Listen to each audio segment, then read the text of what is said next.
Well, good evening, ladies and gentlemen, distinguished guests, members of the academic and student bodies of King's College London, University of New South Wales, Sydney, Arizona State University, friends, colleagues, and from the outset can I say how delighted we are, alumni. Thank you very much for joining us tonight. Welcome to this very special night. It's the inaugural PLuS Alliance event for alumni. My name is Paul Ramage. I'm the newly appointed Managing Director of the PLuS Alliance, and it's my great pleasure tonight to be your MC. Now, I'd like to say quite a few things about the PLuS Alliance, but it would be remiss of me to start in any other way than to recognise the attendance of some very distinguished guests tonight. We're extremely fortunate to have with us Sir Malcolm Grant. Among a suite of leadership roles, which include Chairman of the National Health Service, Chairman of the PLuS Alliance Advisory Board, and Chancellor of the University of York, tonight Sir Malcolm attends in his capacity as the President of the Council for the Assistance of At-Risk Academics, CARA. Could you please welcome Sir Malcolm Grant.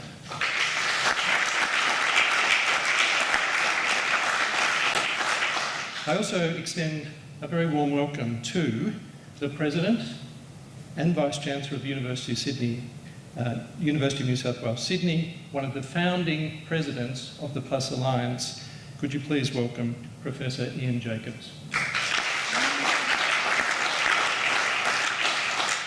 We're also blessed to have with us tonight Professor Bronwyn Parry, Professor of Global Health and Social Medicine here at King's College London and Head of the School of Global Affairs. Welcome, Bronwyn, and you'll see her up here in just a minute. How delightful to meet in the small talk discussion to kick off tonight, Stephen Challicum. Welcome, Stephen, Chairman, King's College London Association. What a delight to see you here. I'd also like to welcome a very special guest. This person's travelled all the way from Arizona. Mr. Jim O'Brien is Chief of Staff and Senior Vice President of Arizona State University, a real global thought leader. He joins us tonight. Thank you, Jim O'Brien.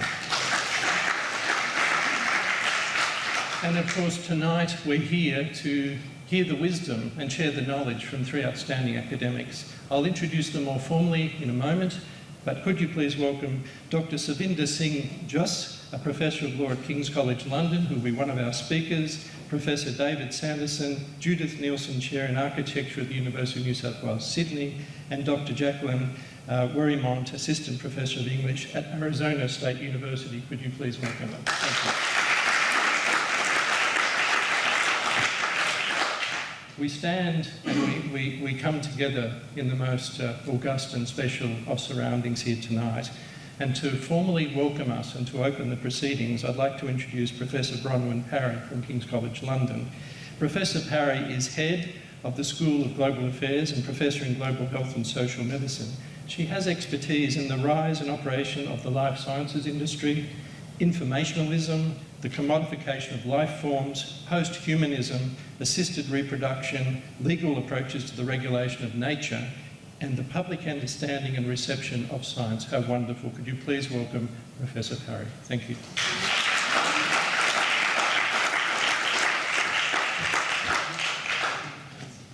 Thank you so much, Paul.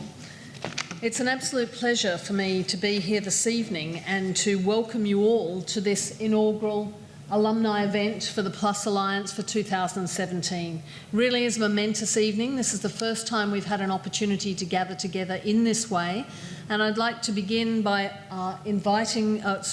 welcoming my partners from the PLuS Alliance, including our colleagues from Arizona State, from University of New South Wales, and of course from our own esteemed and I would like to say very diverse alumni community here at KCL, which gives me a great deal of pleasure. King's is incredibly proud to be part of this really innovative global initiative. I think we have a genuinely unique agenda here with the PLuS Alliance, and I want to celebrate that with you tonight.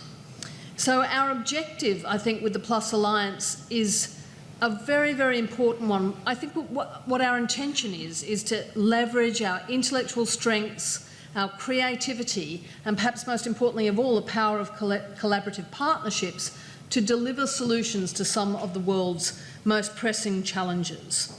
And that, of course, is part of King's strategic vision for 2029, which includes our commitment to serve, to shape and inform research agendas and to find solutions to global problems around the world today.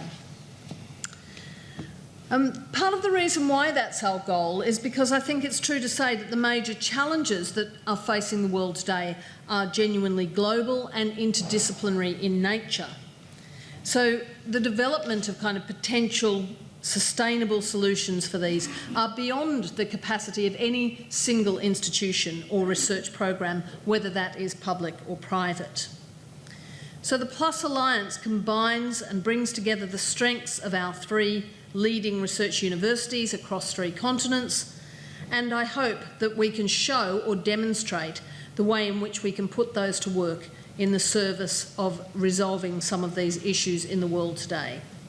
Another objective of the PLuS Alliance is to increase access to world-class higher education, and I'm very proud of King's Sanctuary program, which is designed to help deliver higher education to some of the neediest people in the world today, including refugee populations in Syria who have been displaced, and part of the Sanctuary program will involve us delivering higher education to those individuals through some really quite innovative digital technologies in the surrounding countries of Lebanon and Turkey. So that's part of our initiative.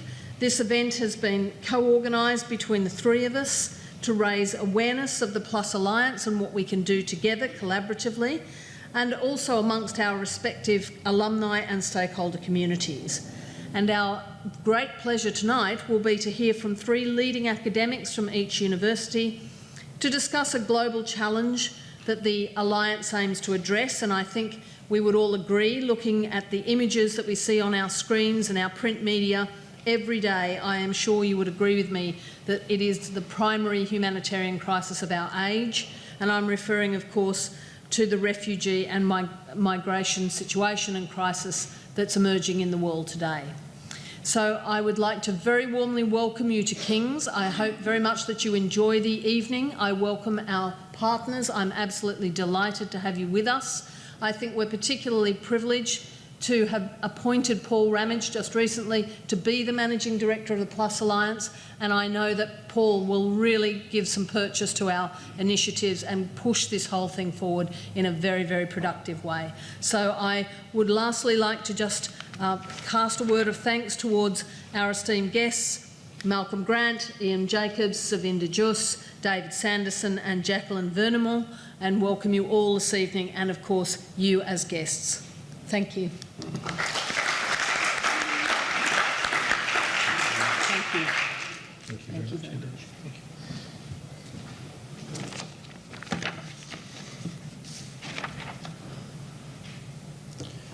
Well, wasn't that wonderful? And isn't it a reminder that Professor Parry's introduction is the reminder that 3 great universities with research standing, representing 3 continents, have come together to make a difference.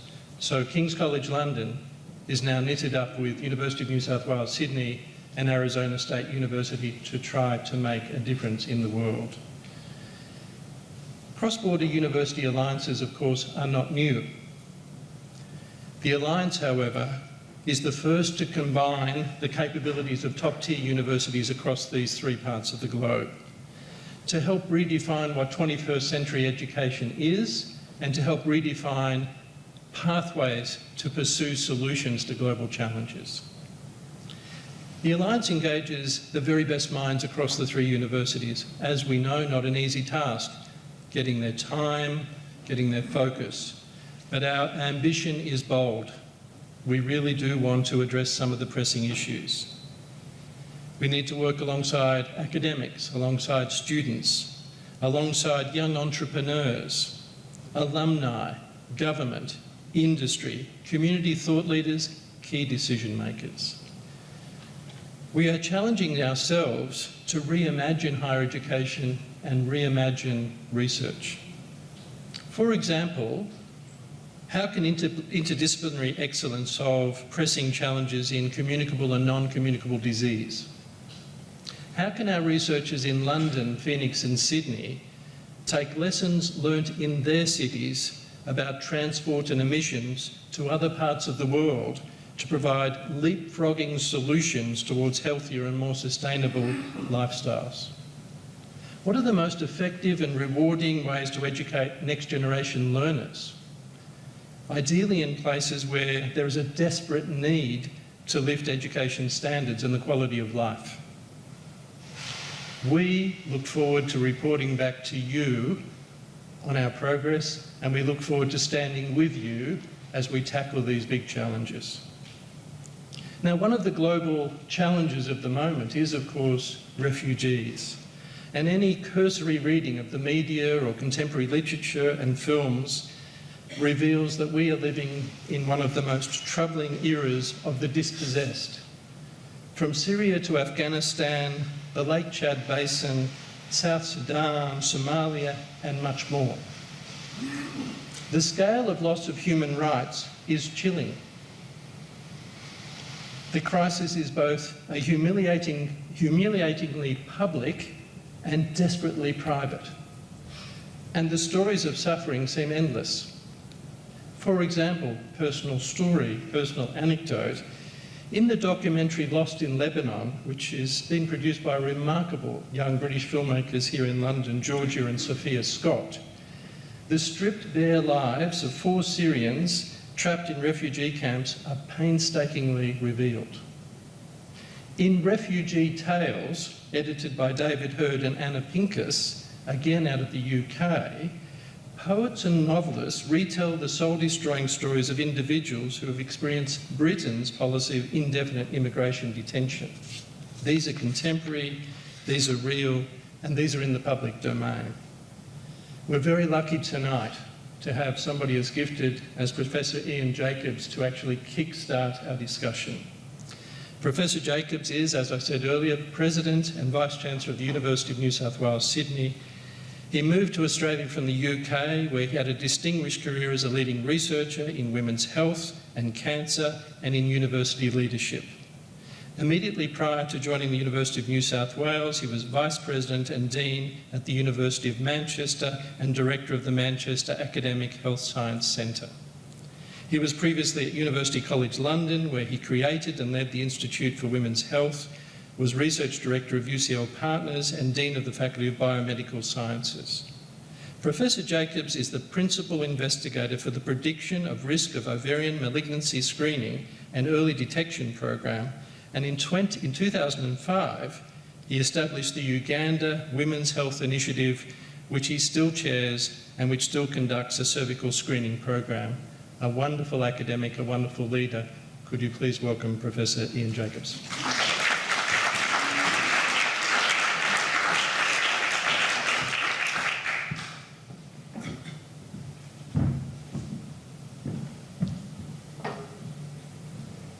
Good evening, everyone. It's a pleasure and a privilege to be here, and you're all welcome to King's College London for this event. A particular warm welcome to alumni from King's College London, from Arizona State University, and of course from my own university, UNSW Sydney.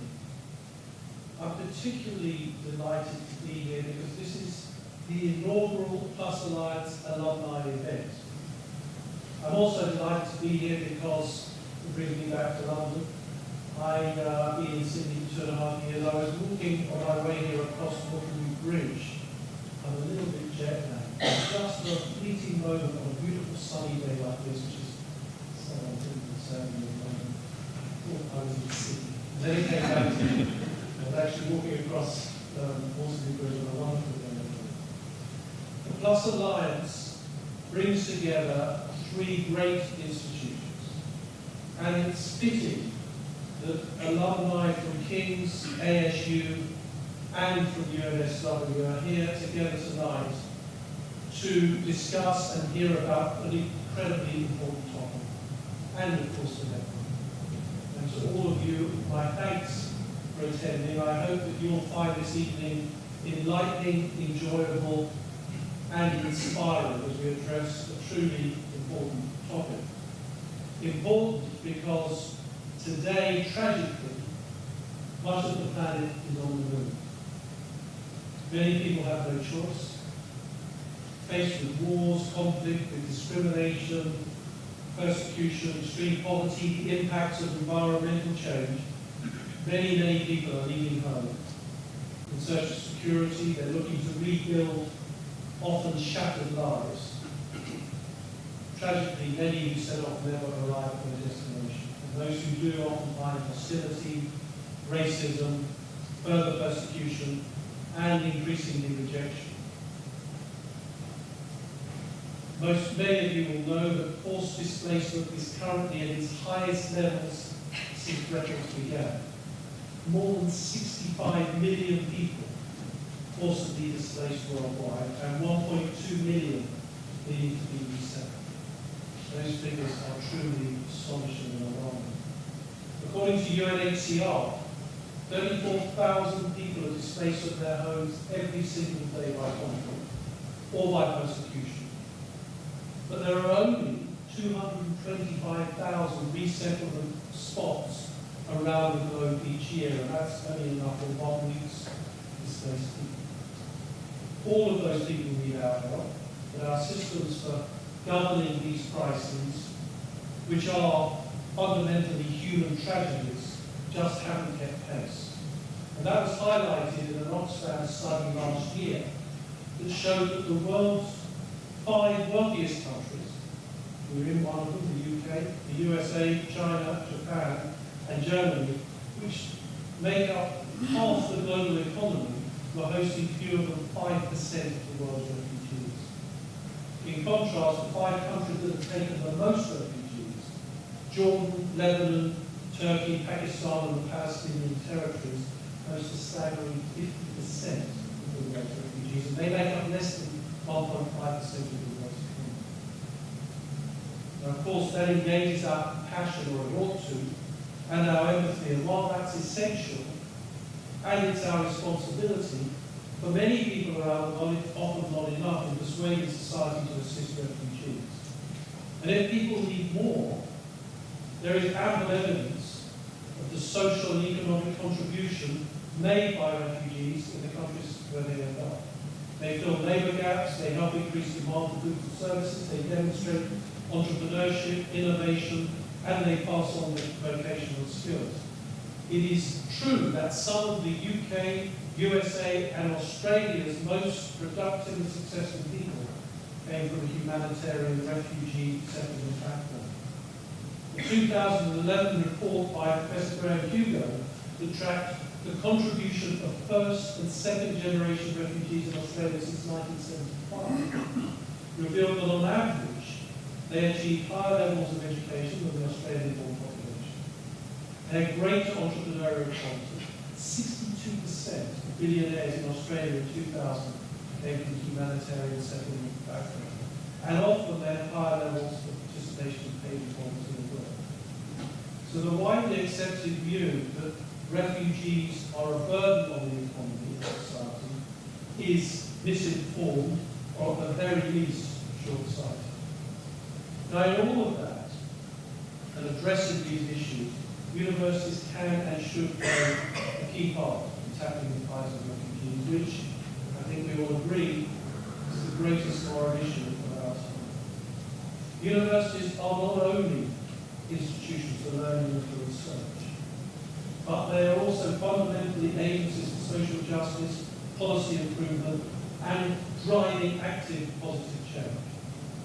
At UNSW, like our partner universities, ASU and KCL, we are heavily focused on practical outcomes with the work of the Institute for Global Development, the Forced Migration Research Network, and the informed analysis of the Caldor Centre for International Refugee Law.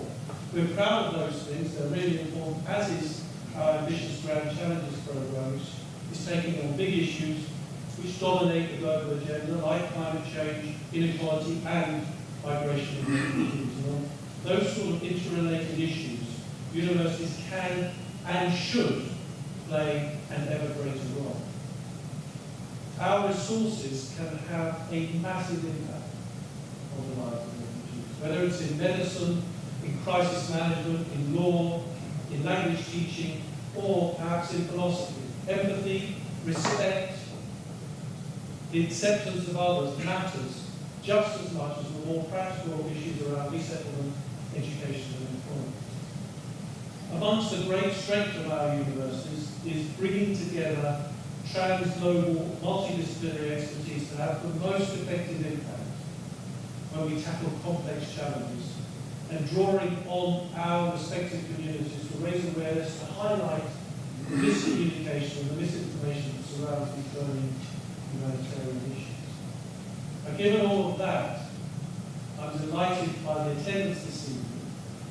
I'm delighted that we have here our inaugural PLuS Alliance Director, Paul Ramage, as our MC. It's great to have you here, Paul, at this event.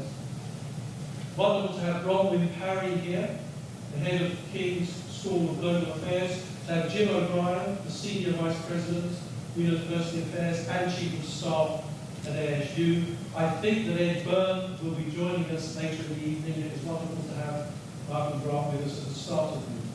You'll hear from our speakers, Satvinder Jus, David Samuelson and Jacqueline Wernenmont, from each of the 3 universities, about ways in which we can intervene in a positive way in our societies.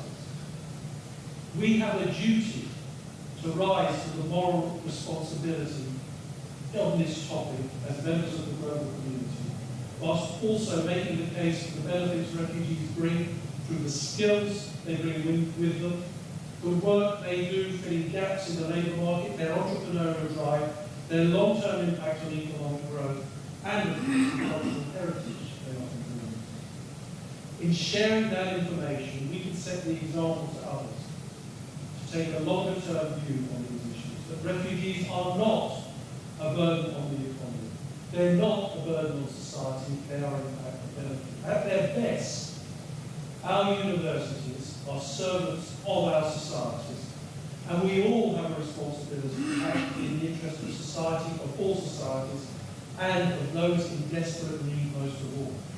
That ultimately is what makes us human and will bring benefit to humanity. So I hope that you all enjoy this evening as we discuss this important topic, that you'll come uplifted by what you hear, and that you will feel that the PLuS Alliance is beginning to rise to the promise it offers to help solve some of the most difficult, and address some of the most difficult issues facing society. Thank you very much.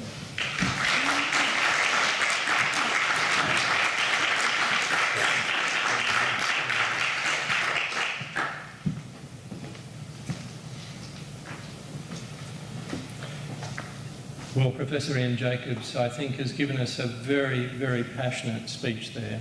It's almost a call to action tonight to get to engage with this issue, one of the great moral dimensions of our time. And we really do have a panel here to help us, not just from London, but from Phoenix and Sydney as well. So I think we should get underway. And can I just say to you, I'm the Managing Director of the PLuS Alliance, but my job from this point on is to engage you. We're going to hear from 3 world-class speakers, and after that I'm going to engage you in question and answer. We've set up a panel discussion tonight. Please come ready to ask your questions. We'll be very keen to have them. Our first speaker tonight is Professor Satvinder Jus, who, in addition to teaching law at King's College London, is a barrister at law and a Deputy Judge of the Upper Tribunal in London and Birmingham. Professor Jus teaches human rights law with an emphasis on post-colonialism, and he sees law as an agent for positive change in society. Tonight, Professor Jus will speak on who is a refugee and what is refugee law for? What role does religion play in the reception of refugees, and what does this tell us of social justice in our communities today? Please welcome Professor Satvinder Jus. Thank you.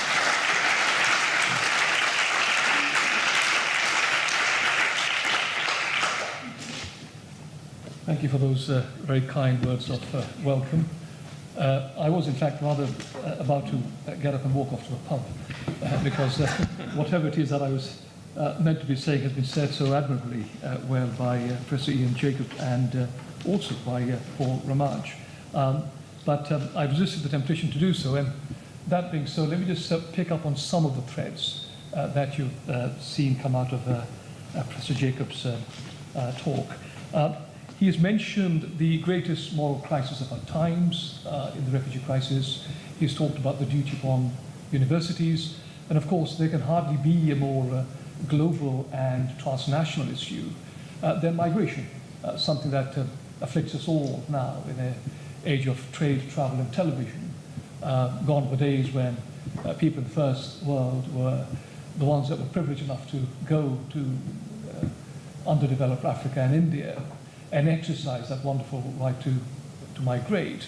But nowadays, as I say, when people in Africa are able to look at what's available on the television in the developed world, it's just a matter of buying an airline ticket and in they come for whatever reason. The reason why this is problematic is this: at this point in time, there is, as we speak, an assault, an unprecedented assault, on the very idea of human rights, that very edifice upon which our Western liberal democracies are founded. And it runs right the way across from North America, election of Donald Trump, right the way through to Europe, to Australia, and to the United Kingdom. And I'll speak a little about that, and that presents enormous challenges for us. But what I want to suggest is that what you find in relation to the treatment of refugees is actually simply a subset of that. It is actually part of that wider assault on human rights. And I think whether you are thinking about migration per se, and I'll go on to say in a minute that the way in which we treat migrants without, i.e. those waiting to come in, is symptomatic of the way in which we would treat migrants within, that once they come in, they get treated just as badly. It's simply impossible for the state to have an ambivalence of public policies where it says, well, look, X comes as a Muslim from the Yemen. He presents a threat to us. But once he's here and he's settled and he's been here 20 years and they've acquired US citizenship, actually we can persuade employers to be good to them and kind to them and so on. It just doesn't work that way. And you can look back historically at the treatment of any minority, right the way back to the Jews and the others, and see the same happening. So my point there is that really, in terms of the way in which we conceive our advanced democracies, the liberal democracies of today, the way in which we conceive of social justice is ultimately dependent upon the way in which we treat each other. And that really the entire Enlightenment project, which I was brought up with in the West, is under threat. And we need to be thinking about the kind of conversations we will have between ourselves, ASU, UNSW, King's College, but also the kind of conversations we'll have with others, state agencies, and also to reflect upon who is it that is not participating in this conversation and why is that the case? Because ultimately a great deal is at stake, and I do see sort of, atavistic flashbacks to the 1930s. These are really very, very difficult times, and unless we get this right, we will all be in a great deal of trouble. And on that, let me just say this, that what we're seeing today, the troubling features to the political climate regarding migrants and refugees, sees also the rise of ethnic nationalism and of the anti-immigrant rhetoric. I mean, I, for one who really has lived here pretty much all my life, have seen the kind of rhetoric which is completely unthinkable, even 10 years ago. And suddenly that has become respectable amongst mainstream politicians. And that is just, bandied around with such a nonchalance as to be entirely inconsequential, with very little said by way of disapprobation. And both of these, ethnic nationalism, anti-immigrant rhetoric, are key features also in the Brexit vote and the rise of Donald Trump in the US. Now, how do we get there? Well, let me just quickly touch upon a report, and I think we've heard this from Ian Jacob as well, that just 2 years ago there was a UN report that mentioned how war, violence and persecution has now left 1 in every 122 humans on the planet a refugee. 1 in 122. And that what we are seeing is that they are falling victims to a, quote, age of unprecedented mass displacement, unquote. And indeed, the level of worldwide displacement is higher than ever before, with some 60 million people living exiled from their homes. And the UNHCR said that the Syrian crisis now in the 6-year war is the biggest humanitarian crisis in its very history. All right? And just 2 years before then, it was the Afghan crisis, and now it's the Syrian crisis. Now, how did we get here, and what implication does this have for the way in which we do politics? Well, only last year, the Times of London carried an editorial, The Age of Anxiety. And in this it explained how, quote, unchecked immigration from Syria, the wider Middle East, the sub-Saharan Africa, has changed the terms of politics in Europe. So much so that this migrant surge has led to right-wing governing coalitions in Norway and Finland, the trend which the Times described as the Trumpization of the continent. Its words, it referred to, quote, angry white males confused by the modern world and concerned that their once cherished rights are being rapidly devalued and diluted. It even observed how Austria has Norbert Hofer of the Freedom Party, ironically so called, which has brought about a harbinger of a new brand of politics, because he even uses a word that figures in the Third Reich vocabulary, Volksgemeinschaft, where the appeal is to those terrified of Islam and the sense of Muslims being an alien presence.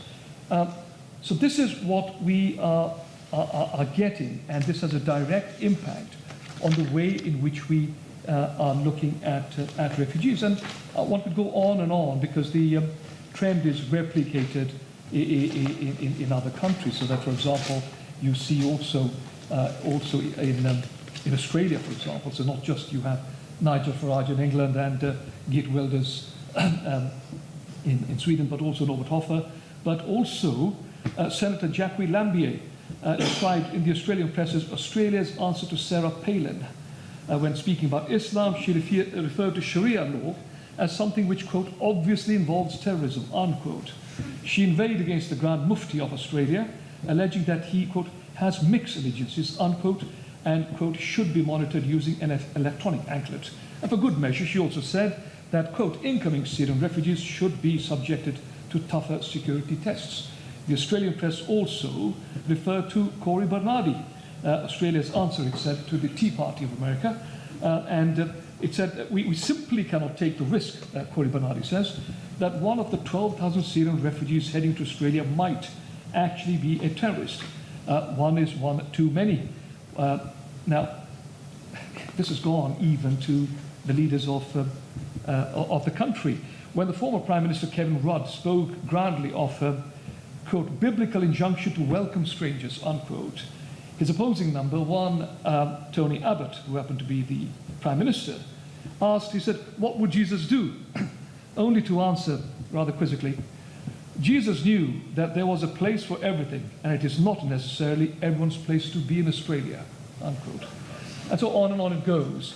And that infects and renders toxic the way in which we look at refugees. Now, what can universities do about this? What can others do about this? Well, one needn't go very far, quite frankly, because what we can do about it are two things. Firstly, we need to be very clear about how it is that we have learned ourselves to make generosity into a vice. If you look at the concept of asylum, it comes from the Greek word asylum, which means to give sanctuary. It was fundamentally a good and not a vice. But there we are. This is how we've transformed that word. And the way in which we can begin now is to look at the way in which we define a migrant versus a refugee. I mean, Australia is a very good example, because Australia, actually, believe it or not, has one of the world's best resettlement policies anywhere. So actually, it's not that it's actually intrinsically against refugees. What it's against are people called queue jumpers. And this idea was brought about after 1996, when one John Howard, a completely lackluster politician, but with a great skill in being able to connect with the local sentiments on the street, talked about people who come through boats and do not wait their turn in the queue. And so suddenly you've got this categorization between the good migrant and the bad migrant, the good refugee and the bad refugee. But all it is people deciding to come one way rather than the other. So how do we define, for example, migrant versus refugee, citizen versus stateless, the legal between the illegal? What role does ethnicity and nationalism play in the way in which we have categorizations of undocumented, illegal, and the stateless, and so forth? Now, the more one looks at it, the more one realizes that really this entire area is deeply, deeply problematic. A report just out, less than 2 months ago, from the Norwegian Refugee Council says the following. It says, conflict, violence, natural disaster has forced 31 million people to leave home and settle elsewhere. That is equivalent of a person a second. One person every second. And what it says is this, that we seem not to look ever at what place the refugees emanate from. What is the start of their journey and why do they leave those countries? But always focus upon their arrivals. They've come through Calais, they've arrived at London Heathrow, it's Terminal 3 or 4 or whatever, but we never look at the entire migration picture. And if we were to do that, we would have a much better understanding of why people rub sticks and come. Now, the reason I mention this, conflict, violence, natural disasters, accounts for 31 million, is this. The Refugee Convention 1951, which came out as a direct result of that massive, huge upheaval following the Second World War, when this new idea of human rights was born.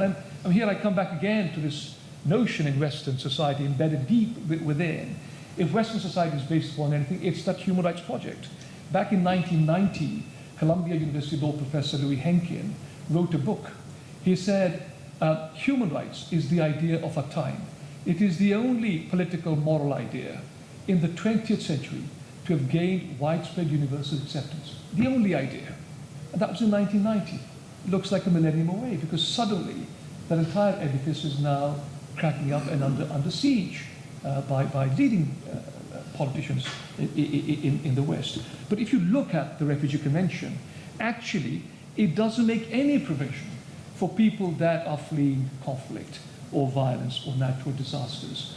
Here was a convention that came out together with that entire other apparatus of human rights treaties and conventions, the Universal Declaration of Human Rights, the other innumerable other treaties, part of which in 1951 was a refugee convention, initially designed to deal with the Jewish exodus that was displaced after the Second World War, and then after 1961, when the process of decolonization began and the African countries became independent, then they were also brought in so that they could also apply for refugee status. But what this is all focused upon is a throwback to what happened to the Jewish population in Germany, persecution by the state. It required a persecution of an individual for reasons of race, religion, nationality, membership of a particular social group, or political opinion, all of which were things that the Jewish people were accused of in Nazi Germany. But bears no resemblance whatsoever to today's refugees who are fleeing conflict and violence and natural disaster and so on. So how do we really begin to deal with this? And I asked this question, well, what is refugee law a solution to? What is it meant for? Who is a refugee? Well, the questions are these. Firstly, is refugee law a humanitarian project? Is that what it is? And if so, is it based upon human rights considerations? Should we grant refugee status to a North African Arab lady fleeing FGM policies in Morocco or Algeria? Is it a human rights project in terms of rights of gays and lesbians and others fleeing from Iran? And if so, then we actually anchor it into human rights considerations. Or is it, as the Americans are very clear in suggesting, and the Americans have made no bones about this at all, they see their refugee law as an extension of their foreign policy. They see it grounded entirely in national self-interest, so that De Klerk, a former US senator in 1985, said 99% of our refugees come from the Iron Curtain countries. They all come from Soviet Union and Czechoslovakia and the like and so on, because what we were doing was by welcoming them, indicating to the Soviets that we had a morally superior system compared to your communist system. And that's what it was. And we then promote our national self-interest in this way. If it is a humanitarian project, then is there a risk that it may well be abused? Asylum programs may well be abused by fraudulent applicants making fraudulent applications, unfounded asylum claims. And what do we do then? And if that's the case, are we not really driven to the following realization that essentially, because no country can ever take in all who would wish to come to it, that really the label refugee is a rationing device. We work out in advance the kind of people we want to welcome, and to ascribe to them the status of a refugee as against a economic migrant is to give them that hallowed status of saying, well, look, you can have this ration, but somebody else can't. And how do we work that out? And if so, then why do we leave a whole host of other refugee-inducing considerations out of the scheme? What about famine? That produces far more refugees. What about natural catastrophes? What about armed conflict? What about environmental degradation? All of which spur massive flights across national boundaries. All of these are questions that really no one single country can resolve and require a concerted collective effort through international thinking of the finest kind, really, because otherwise the risk of getting this wrong is to lumber ourselves with greater problems. The only other issue I would say is that in terms of its linking with ethnicity and religion, well, you've seen, for example, the comments that are coming. You've seen, for example, the Norbert of the Swedish National Party speaking about keeping out Muslims. You've seen similar kindred voices in Australia and the like and so on. The best example, of course, is Trump's executive order. And all I'd say here is this, that the fight back is beginning to take place, and that you've seen this in the judgment of Derek Watson, a Hawaiian federal court judge, the only Hawaiian judge who looked into this area, and he dealt with this in a most remarkable manner, because what he said was this: the presidential power enables you to actually, under the Constitution, enable the United States president power to bar, quote, any class of alien. Any class of alien. It's an absolute power, both as immigrants and as non-immigrants. And also to impose, quote, any restrictions he may deem appropriate. So really, technically speaking, if President Trump wants to have an executive order which keeps out the Yemenis and the Nigerians and the others in six countries, he can do so. Having said that, on the other hand, the US Constitution does say, it does prohibit religious discrimination. So you could argue that really he's not allowed to do so, except, point number 3, the fruits of the US Constitution belong only to US citizens. So again, technically speaking, the US president can ban any class of alien in the way that he wants, except that along comes Judge Derek Watson and he says no. He says the way in which you have actually targeted these aliens expresses a disfavor for resident Muslim people in the United States. And in so doing, what is done is to have globalized the First Amendment. Now, the matter has gone to the Supreme Court recently, and the Supreme Court has allowed the executive order to stand in place until fuller arguments are heard in September. But the point I make is simply this, that really there is a fight back to try, in the most unusual quarters, to try and salvage what we can. The last point I will make is simply this, that we often forget that the border is a physical border. But we all know that really the physical border is very easy to police. You simply have people there, you have a boundary there, and you can police it. But the more difficult border is the border that's moved in. Slowly but surely, the immigration border is moving in. It is moving in and affecting residents, people like you and I, so that in this country, for example, people that do not have the requisite language skills cannot marry an English woman. I know an English lady in Sheffield, could not marry as a school teacher somebody from North Africa, unless she could show that he could speak English. In the same way, there is a threshold of earnings of £18,600, which is fine if you're living in London and have a job. But if you're living up in Bradford or Manchester, assuming you have a job, and this lady, Nicola, did not, so she had a job, but she worked as a teaching assistant, was not earning £18,600, so she cannot have her husband join her there. So what this is doing is that it is actually, the border is moving in and it's affecting the citizenry. And the reason why this is important is this, that in a democracy, in a free society, it is important that we do not live in a climate of anxiety. It is important that people do not live in fear. And if we live in fear, then there is something seriously wrong in the way in which we are governed.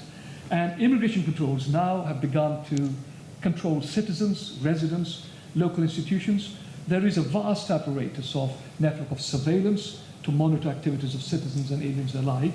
And not only that, institutions and officials are created. A university such as this, for example, may well meet in a situation where students are willing to come in, but because a student from China or whatever does not have a particular document, what we're left with is making these pleading, begging letters as supplicants during medieval times, alleging to the bona fides of the student. And so what happens is that more and more we live in that situation where the very freedom that we espouse is under threat. Now, those of us in well-heeled institutions or well-heeled groups who are able to afford and have the resources to deal with this situation can do so. But those that cannot will have regard to illicit methods, and this is where human trafficking then comes in, and the breaking of law comes in. And so there we are. So I will just end with that, because I think I've gone over time. And my only positive point here was this, that even though I've said what I've said, it's well worth bearing in mind that there are classes of new spheres of protection that are beginning to emerge despite what I've said, despite the fact that securitization, exclusion, and internal relocation is being prioritized. Despite that, there are new categories of refugees, like child refugees, that we are beginning to recognize, trafficked persons that we are recognizing, gender-related asylum cases, and conscientious objectors fleeing from military service. So all is not lost, and I hope we can together work to develop this particular way of thinking. Thank you very much.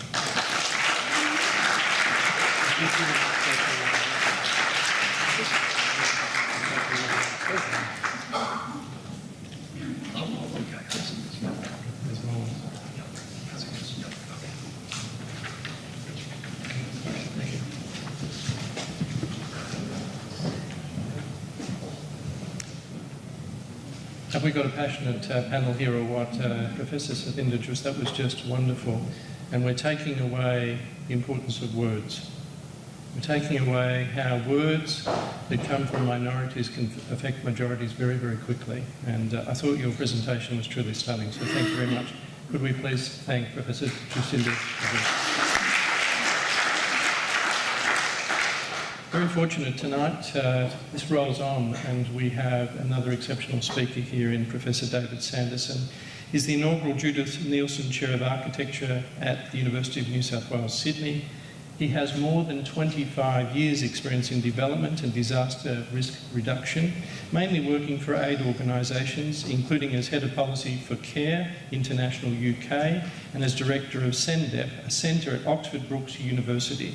His research has focused on urban livelihoods, shelter and disaster risk reduction. Tonight, Professor Sanderson will speak on how forced migration is urbanising. Globally, the majority of those forced to flee conflict and persecution don't live in refugee camps, but in towns and cities. What does this mean for humanitarian response, and how can aid adapt to the new urban reality? Could you please welcome Professor David Sanderson? Thank you.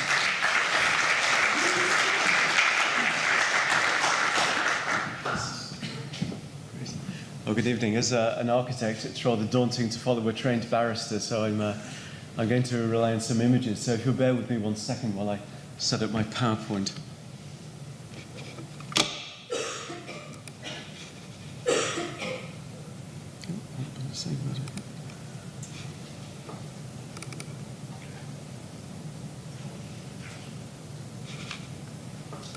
Super.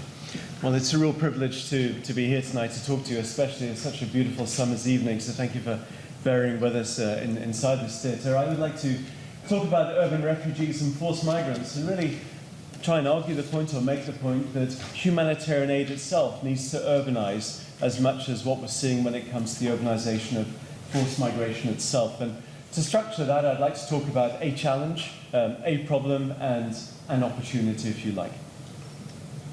To start with that, the challenge in summary is the urbanization of refugees and forced migrants, as I say.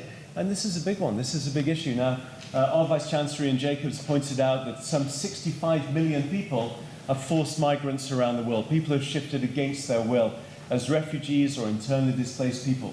That figure's been around. I checked that today. It's probably more than that, but that is today's figure by the UN agency, of which 22 million people are refugees. This is Za'atari refugee camp, quite a well-known one. And of course, many people think that people are in camps. And of course, people are. An awful lot of refugees are in camps around the world.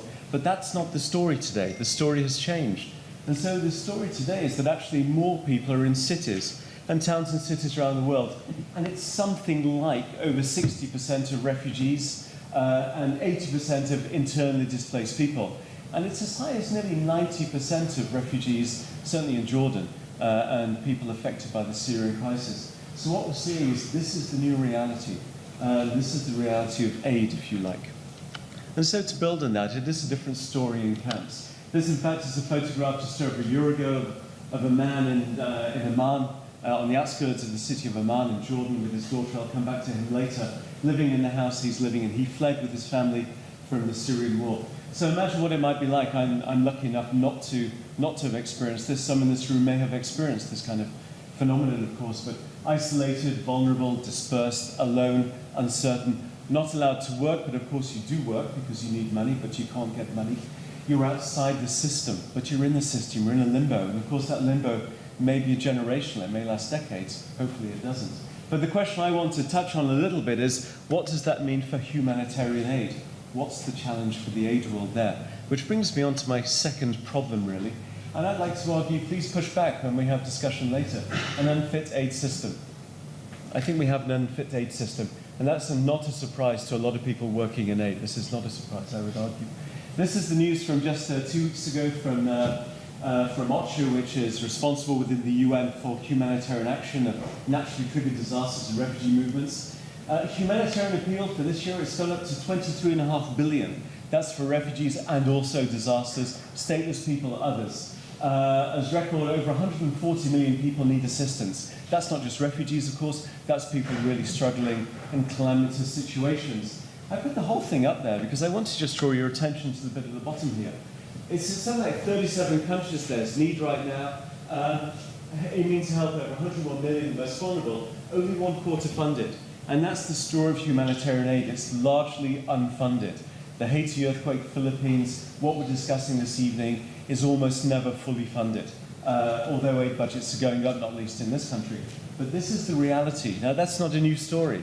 The World Humanitarian Summit, which took place in Istanbul just over a year ago, the first time the aid world came together to discuss it, acknowledged that woefully under-resourced humanitarian response has to do much more, far better.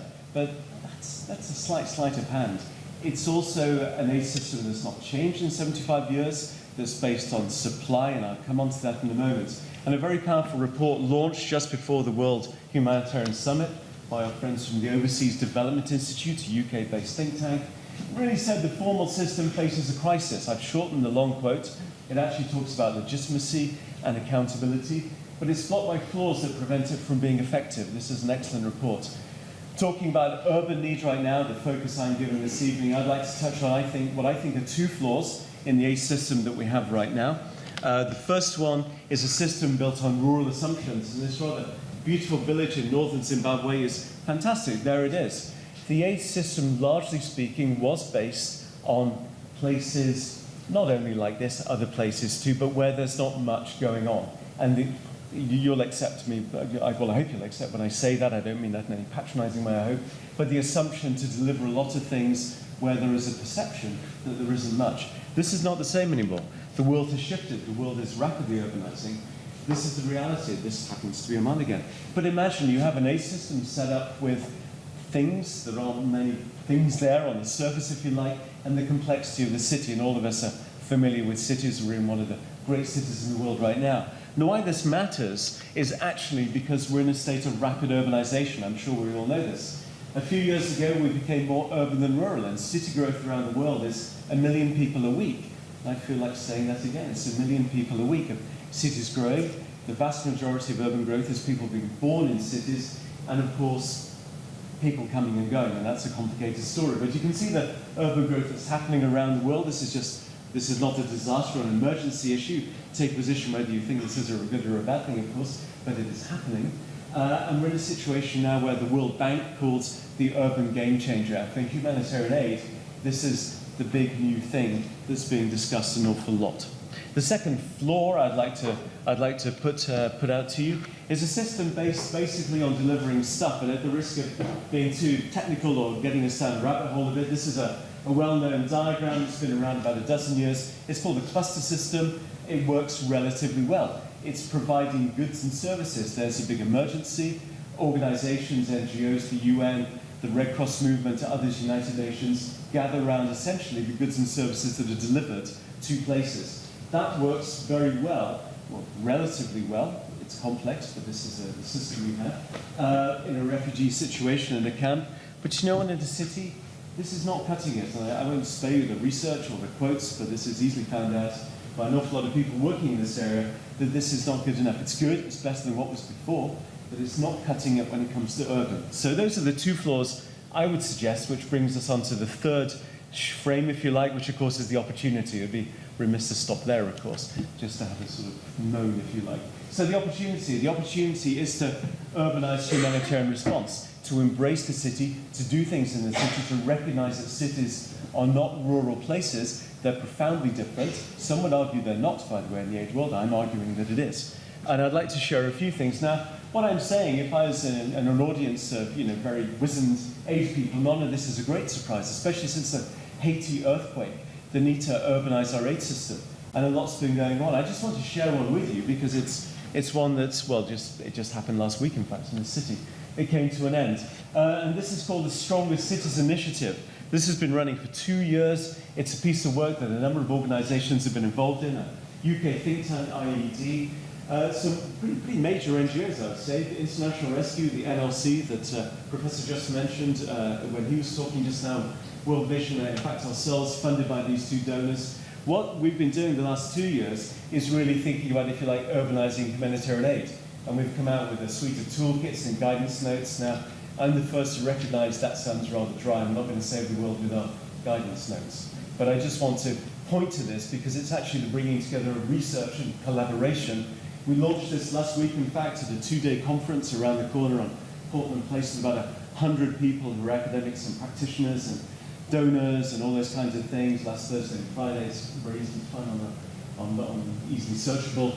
And out of that, we developed a whole series of things. I'll just share 3 or 4 of the dozen or so different things. This is one, urban stakeholder engagement. It's rather wordy, but it's about engaging people. People aren't helpless victims in emergencies. They're the people who make the difference and actually enact stuff.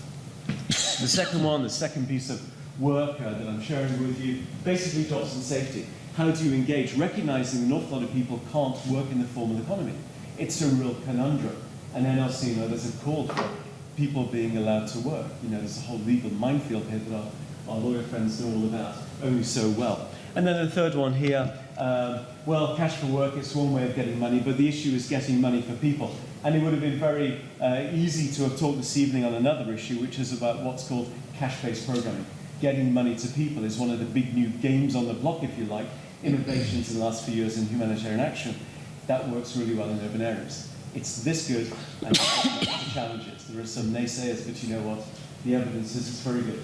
Just in my last 2 or 3 slides, I'd like to share with you one in particular, because I'm sort of focusing especially on some of the spatial stuff, if you like, area-based approaches, and this has been around a couple of years. It's actually a reinvention of what development actors have done for decades, of course. It's thinking about putting people in the middle. And if I can remind you of the diagram, which is the cluster system, and if you like, and I hope this isn't a cheap shot, the cluster, the coordinator, the we that deliver in the center, good developmental approaches being applied to emergencies such as Syria crisis and others, have people in the middle. It's people in the middle, and the role of aid is to support that, and that sounds like a no-brainer, but again and again and again, humanitarian action plays out that it does not do that, and I can point to endless evaluations on that.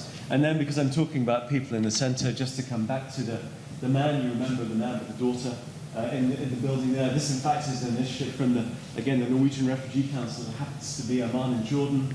And what it is, it's actually working with dispersed Syrian people, families dispersed around cities, because that's the new activity. People dispersed, people hidden, people who may not want to be found, of course. So people who may register, working. It's extremely time-consuming, extremely hard work. This happens to be there. I accompanied two colleagues from NRC, and they were about visiting and doing stuff. And they're doing building improvements. They're using aid money to build improvements, but not building camps or tents, but actually improving the buildings of homeowners who are Jordanian. And this man on the left, and I think this is, I hope, an interesting story, this man on the left owns the house. This NGO provides the money to finish the building, and that's investing in local infrastructure, and the deal is the Syrian family can stay there. Now, the time frame, of course, is the issue. Who knows how long this may go on? It may mercifully end next week. It may go on for 30 years, who knows? So that's one of the difficulties. But you know what? It's using aid money to invest in an area already. One of the big issues often is so-called host populations. It's a poor phrase. But refugees themselves and neighbors collaborating. And so I think this is important, and this is an urban thing. It's not just I think, of course, it's what the evidence is. And it's supporting, not providing, it's mutual benefits. And I would suggest that's a good way ahead when it comes to urban programming. So I'll stop there. I hope I haven't suggested it's easy in any way, because it absolutely isn't. But this is the new urban reality, and the aid system needs to rethink to actually catch up. So.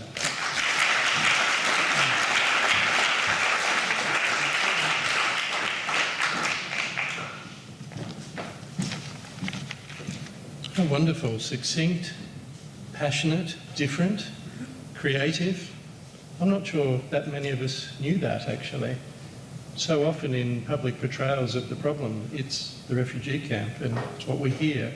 I was fascinated, and I congratulate you. Can you please thank again Professor David Tennyson? To our final speaker tonight, and now can I look at you and say this, get ready, I'd like some questions from the audience. I'm going to engage you, but before I do, we have a fabulous speaker. She has travelled all the way from Phoenix, Arizona. She makes up a wonderful selection of academic excellence here tonight. Dr. Jacqueline Wernemont is an assistant professor in the English department at Arizona State University, where she also serves as founding co-director of what's called HS CoLab, a space for art and science collaboration on human security. She specialises in literary history, feminist digital media, histories of quantification, and technologies of commemoration.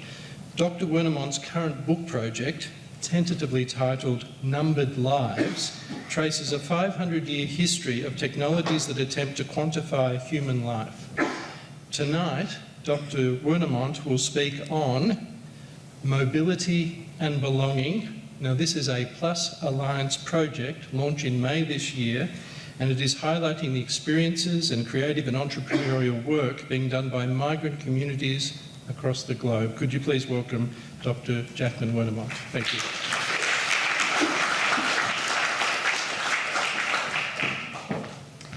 Hello, everyone. Excuse me for a moment while I do this dance of getting up a few slides. How's everyone doing? You good? Yeah? Let's see. What do you think? View? I should have looked to see where to play. This is one of those problems of using different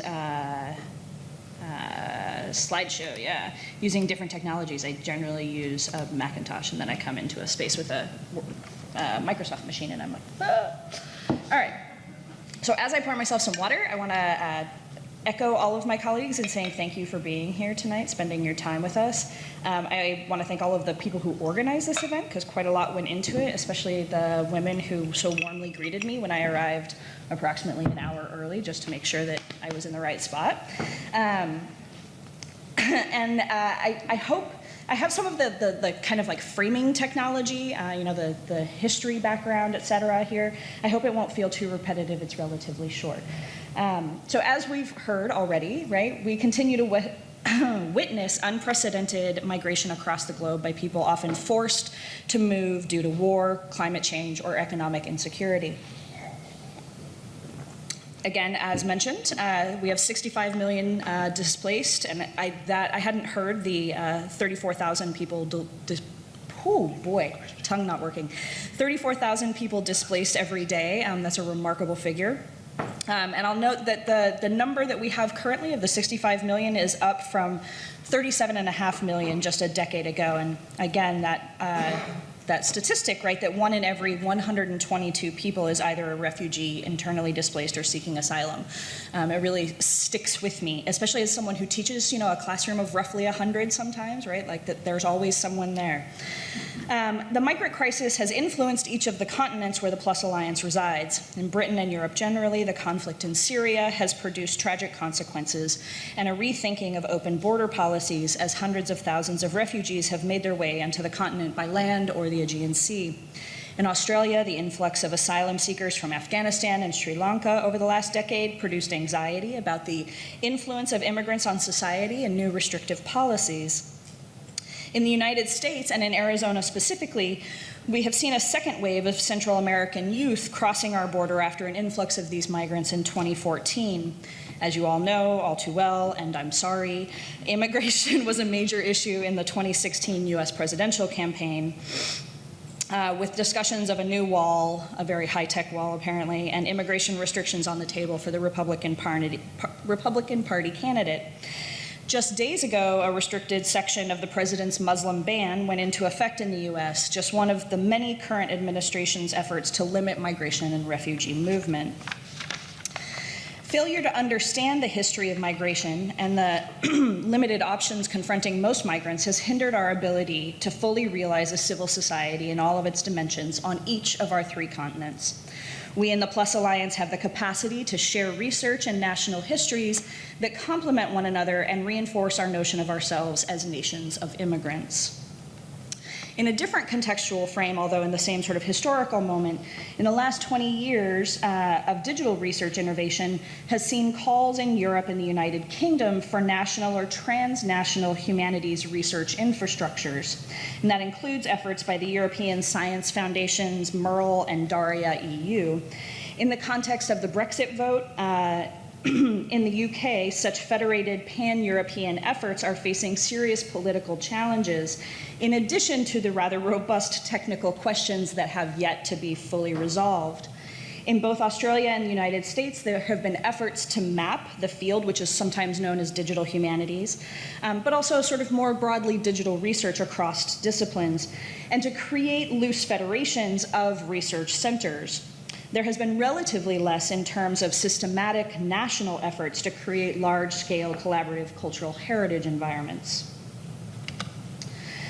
So recently, UNS scholars and their GLAM colleagues, GLAM means gallery, it's an acronym for Galleries, Libraries, Archives, and Museums, offered a model for such infrastructure by proposing an innovative and important set of relationships between GLAM sector institutions and research and teaching centers. GLAM PLuS, as it's known, GLAM PLuS advocates in Sydney have argued that the cultural heritage institutions and research institutions are joint custodians of culture, and that the creative and innovative output of our communities. As such, we already have the nodes for robust national and transnational humanities and transdisciplinary research infrastructures. What we need now is to develop and activate the technical and social systems that can connect institutions in the GLAM and higher education sectors to one another and to our many publics. And I just want to flag that in the course of the discussions that we've had thus far, the issue of storytelling has come up, and there are really very rich possibilities for engaging in storytelling and memory work, using both analog and digital technologies to serve social justice ends. And that there's something about what each of our three institutions, as sort of institutions that are transforming higher education, can do to help address this topic of human security, right, which is fundamentally the right to be free from fear in order to participate in civic and public culture. And I think memory work and digital storytelling both play a major part in that. So the issue of migration, drives what GLAM institutions must deal with, including, in the case of the United States and Australia, our shared historical realities as settler colonial nations.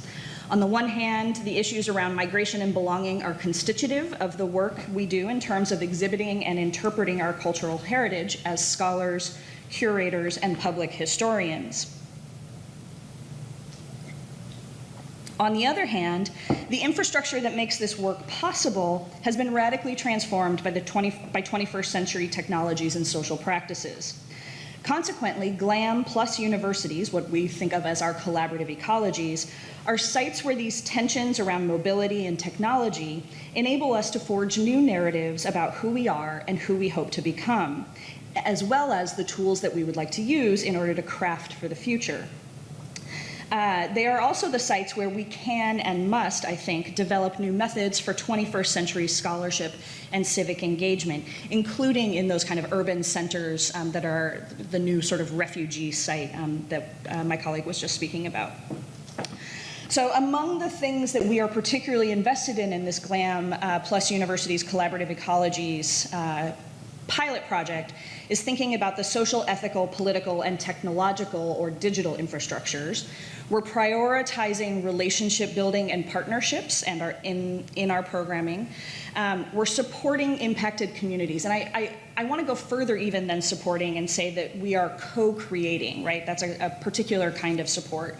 Co-creating and collaborative, multi-institutional, publicly engaged cultural ecologies for knowledge creation and sharing. Really sort of harmonizing with that idea that we heard earlier of putting people at the center. And we also think that there's a significant beneficial impact for urban centers and their many communities, both in terms of technological and cultural heritage innovation. Now, while the project, the pilot project that I'm about to tell you more about originated at ASU in the spirit of the PLuS Alliance, this is a deeply collaborative effort where each of the three institutions has an experiment with a pilot project and a local or regional community. So we have sort of three different projects, and then each of us are sharing with one another resources and expertise with the end goal of not only sort of launching these exhibits around migration and belonging, but also collaboratively authoring a white paper and pursuing requests for larger scale funding in this space. So the four projects have a kind of ethos that unites them. We're part of the sort of social justice thread of the PLuS Alliance, and we're interested, right, in not only thinking about how can we sustain collaborative ecologies, but also how can we highlight the powerful contributions of migrants across cultures, and also help them address the challenges that they face inside of new systems, communities, and countries, right? So it is definitely the case that we want to use this in the service of the communities that we're engaging with. So the four projects, this is kind of a bubble that gets you a sense of the structure of the projects that we're doing. And I'll tell you a little bit more about each of them in just a moment.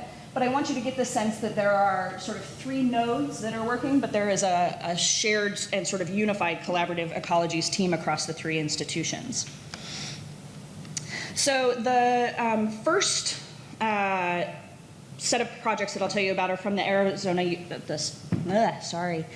State University team, which includes myself, Rudy Guevara, Matthew Garcia, and Alexandrina Agloro. And we're partnering with the Smithsonian National Museum of American History and supporting two projects that highlight experiences of Latinx migration and migration in the United States. The first is this one that's here on the right, The Exiles in America, Memory and Lived Experience of Pedro Pons and Balseros. And this project looks at the journeys and experiences of Cubans who came to the United States as unaccompanied children via Operation Pedro Pan in the early 1960s. and those who fled the island as balseros, that is rafters, beginning in the mid-1990s. And this project has a really rich archive, not only of photographic material, but also oral histories. I mean, we'll be working with the National Museum in order to sort of bring that together into a single exhibit that essentially will be of material that has not ever been seen before. The second project is in partnership with the Latino Pacific Archive, and it's called Aquatic Borderlands. And this is their sort of description of why they call it borderlands, as in surfboarding. As Latinx people seek opportunities beyond the Western Hemisphere due to political, social, and economic conditions in the US, Latin America, and the Caribbean, migrants have navigated beyond terrestrial borders and into Oceania's aquatic borderlands. The surf zone, they posit, right, is a unique borderland, a place where differences converge and social norms are often fluid, much in the way that the US-Mexico borderlands have been viewed by Chicano scholars.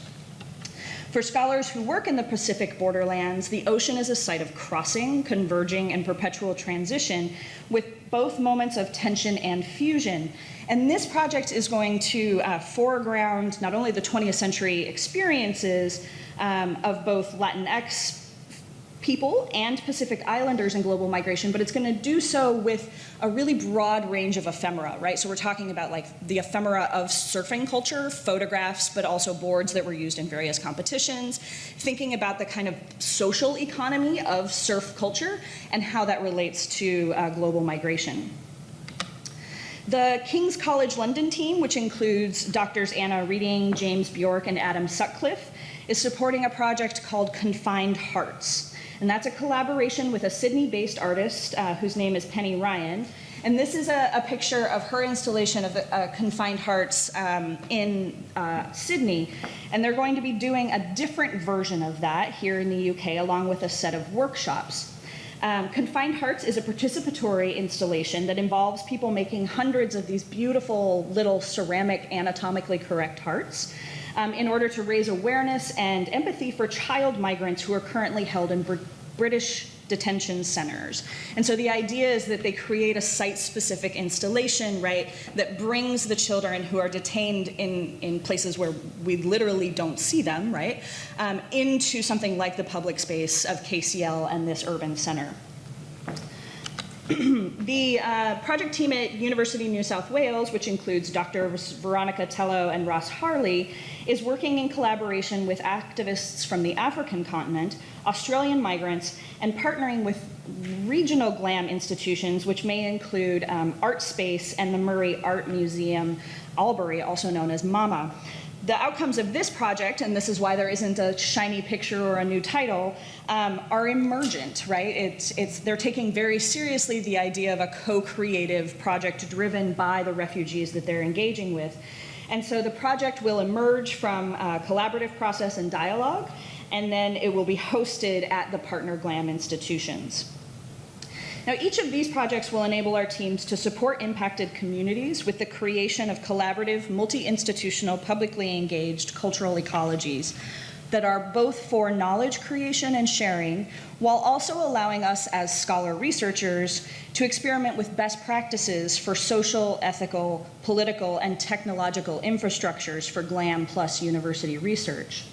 Long term, we hope the continuation of this project will not only address the needs of migrant communities and the nations they newly call home, but also that it will serve as a model for 21st century scholarship and civic engagement that is part of the economic and cultural development of each of our diverse urban centers. Thank you.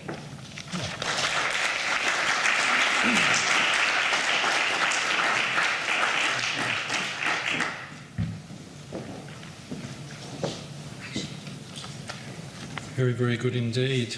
Another completely different approach. Thank you very much, Dr. Jacqueline Wernemont. And that concludes our formal presentations. However, may I please invite our three speakers back to the stage for the beginning of a panel discussion. If I'm looking at you, it means that you may be asked soon. Let's engage them. We have three world-class academics. We're talking about refugees and migration, and you're going to get an opportunity very quickly to put some questions. So please get ready, and I'll turn to the audience after kicking off this discussion. So thank you. Satvinder, thank you.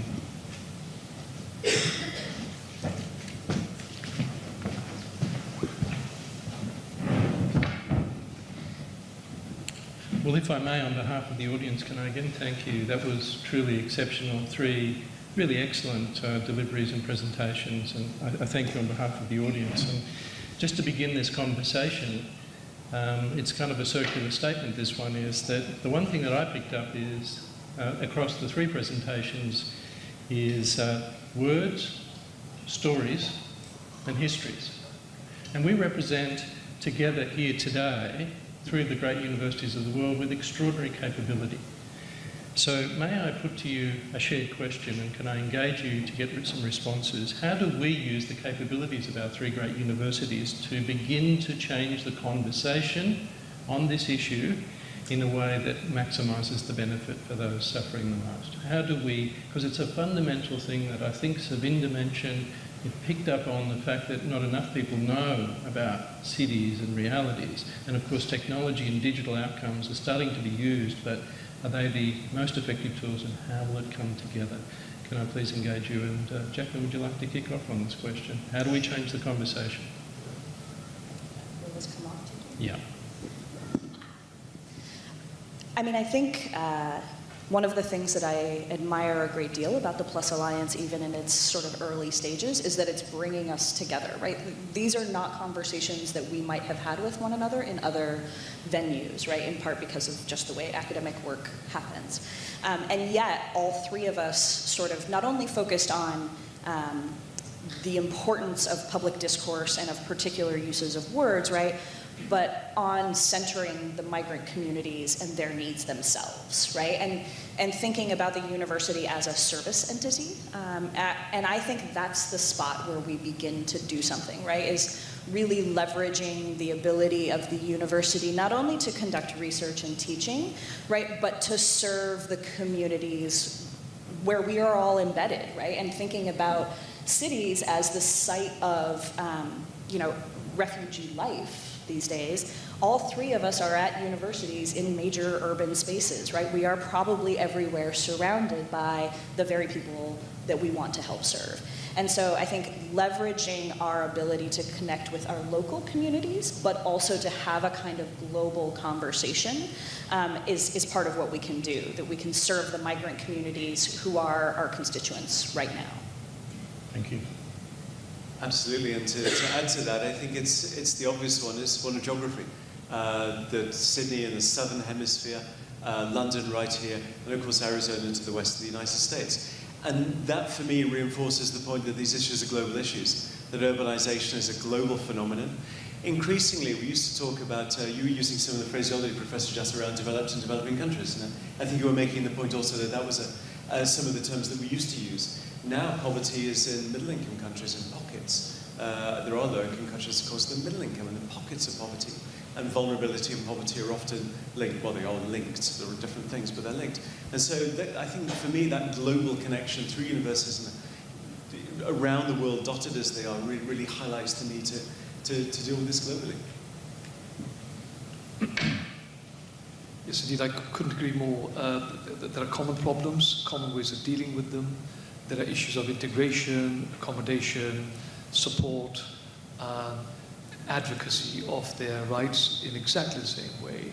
And state institutions are actually looking to the universities to come up with an idea of how to deal with this very large exodus of people. And also we are taking people from exactly the same part of the world. So if you look at the countries, Syria, Afghanistan, Iraq are right at the forefront, followed closely by Yemen and the Democratic Republic of Congo. But those are the main countries. So very similar problems, indeed. That aside, the point that's already been made, London is a magnet, Sydney is a magnet, and of course Arizona has the 3rd largest number of immigrants in the US. And so right at the forefront. Oh, exceptional. What a great start to this conversation. And I'm going to actually turn to the audience to engage you. I'd like to have an opening question and look at those hands go up. I'm going to start here just in the front. If I could please ask for just a name and a tight structured question to our panel, please. Thank you. My name's David Narrowell. I'd like to ask, how can we educate ordinary people about the value of migrants? Because, for example, I live in a block of flats, and if I try to talk to my neighbours, they've got this kind of false consciousness that comes out of the media. And is there any way you can go about educating people?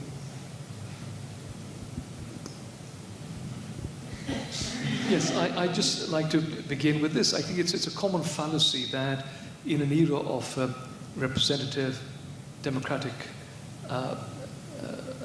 republics, that the politicians must simply mirror the needs of the population. Because if that were the case, then here in England we would have the death penalty, where 70% want to have the death penalty in my lifetime. I've seen it debated 3 times in Parliament and we've rejected it because the view is taken as morally repugnant.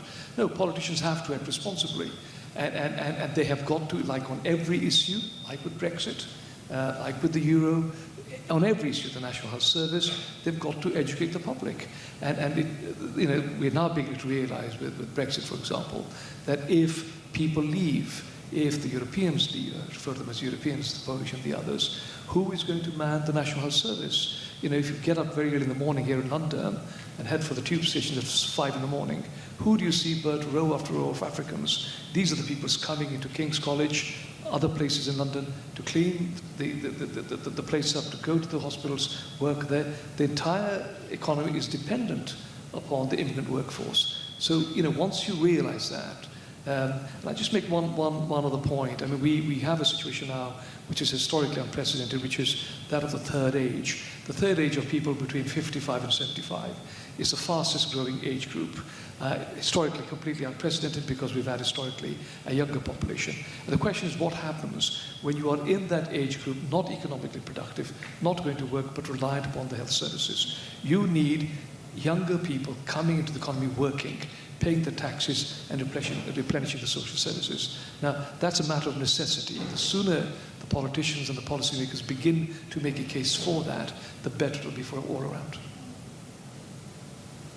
Yes, and just extremely briefly, I'd like to ask you the same question, of course. It's a tricky one, the fear of the other, the fear of the outsider, they're coming to get us, all that sort of bogeyman stuff. And of course, as you point out, I mean, the overwhelming evidence is that contributions to economies are very strong and very good. So my one thought actually was just thinking as you were talking about that, one country that has had open borders for a long time and has been very welcoming, at least for several hundred years, and anecdotally I think for thousands, has been Ethiopia, which has been so good at welcoming and continues today with, of course, so many people from South Sudan and from Somalia.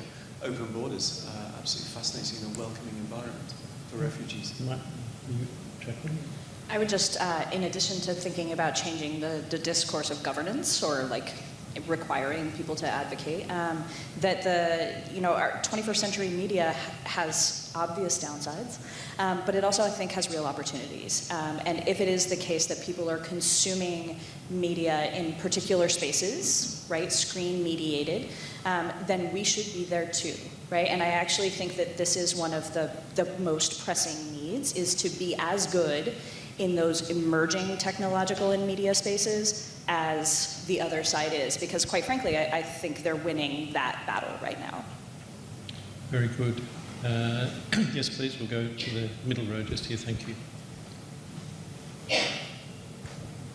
Hello, I'm Nassim Makhanum. I just want to, as I was listening to you, it made me think about what's happening in London currently with Grenfell Tower and the experience we're having about displacing largely local working class BME communities. Some of them are migrants as well.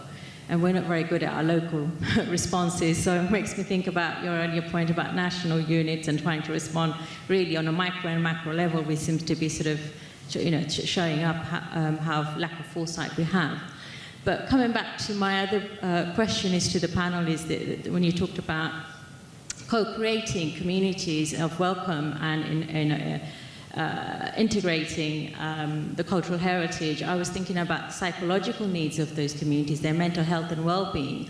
Has that been thought about in order to, we talked about values of respect and belonging and so on. And I think that's where some of the ideas about challenging perception will be really helpful, both cross-culturally and cross-communities. And I wonder if you have anything you could share, please. Thank you.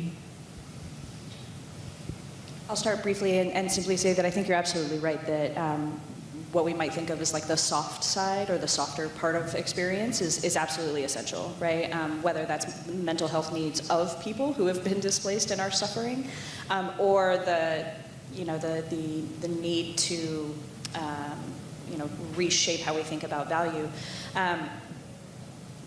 Since my focus is on cultural heritage and storytelling, I think there's a lot to be done there, right? I mean, I think it matters a very great deal when you're able to see your stories of coming and belonging as part of the national story, right?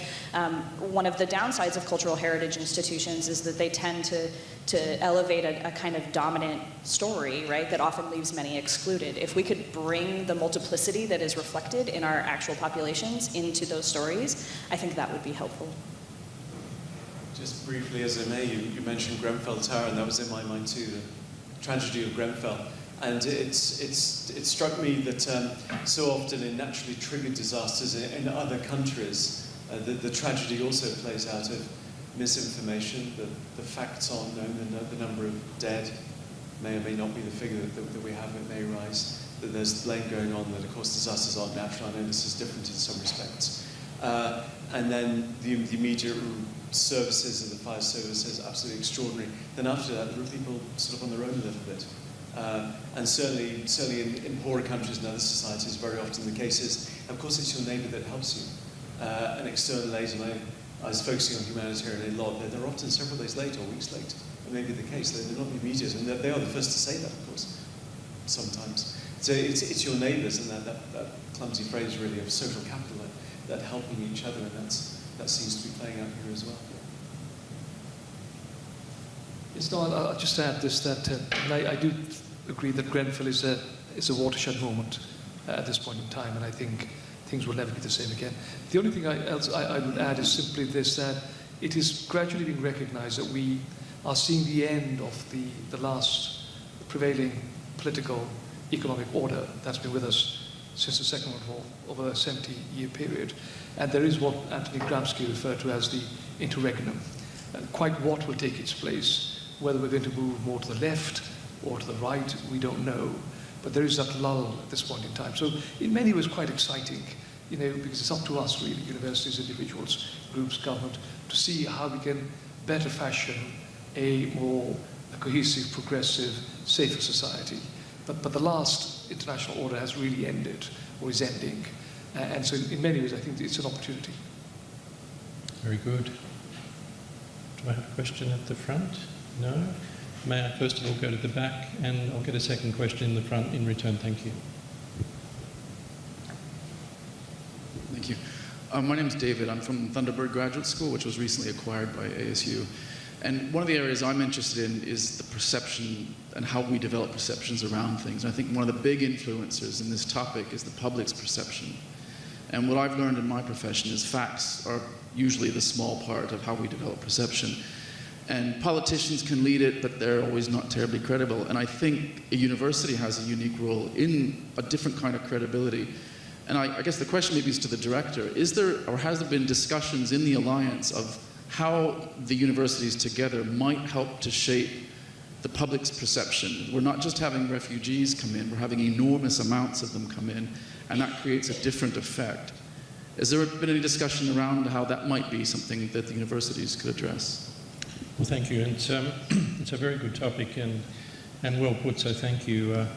Early days for the centre, and this is our first, as you know, alumni event. But one thing I would say is we appear to have hit a very hot spot straight away.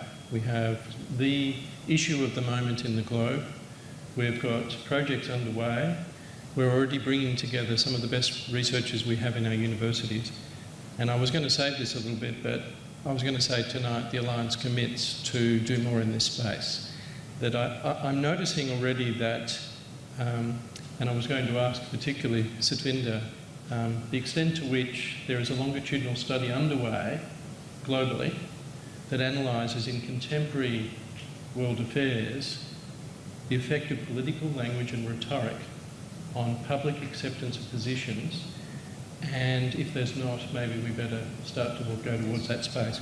Because what we're really hearing here, and we certainly hear it out of America at the moment, and we know historically as Professor Just took us in his presentation back to the 1930s. We know historically what can happen, but if we're going to change public perceptions, we will need to take an evidence-based approach, a longitudinal study, to look at the effect of the words, the rhetoric, and how it shifted public opinion to what sort of outcomes. So I'm immediately interested in that, to take the question from the floor, and I'm open to any other responses on that issue.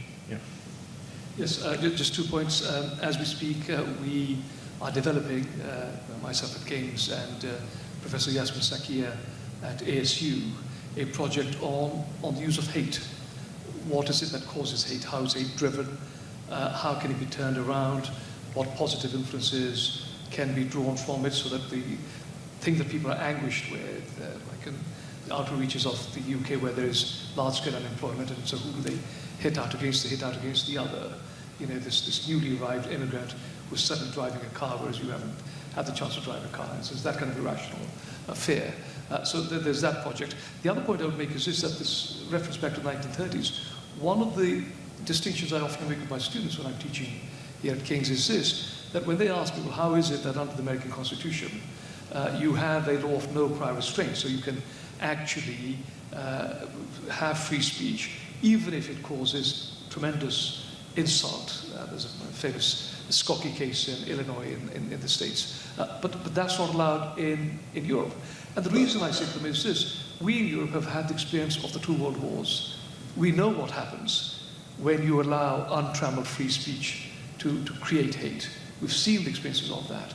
And so, you know, lest we forget, being driven back to the 1930s, that is exactly something we need to caution against. The direct answer to your question, as far as universities are concerned, you will not see a more cosmopolitan place than a modern university.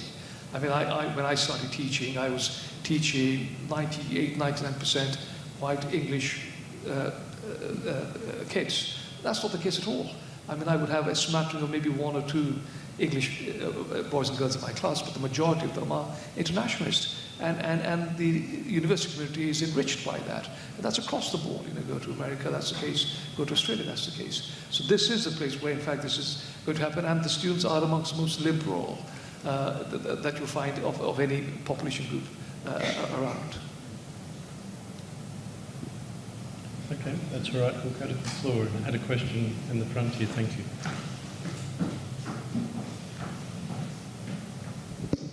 Thank you. It is Stephen Challicum. I found the analysis that we've gone backwards in tolerance, in essence, since the 1990s and onwards, very demoralising. But one of the things that universities can do is, of course, give the evidence base for answering the questions of why that should be so. Because if we can understand why that can be so, you can then move forward and give the evidence base to the politicians. I must admit, having said that, that there's no evidence in recent years that politicians like evidence to form their policies.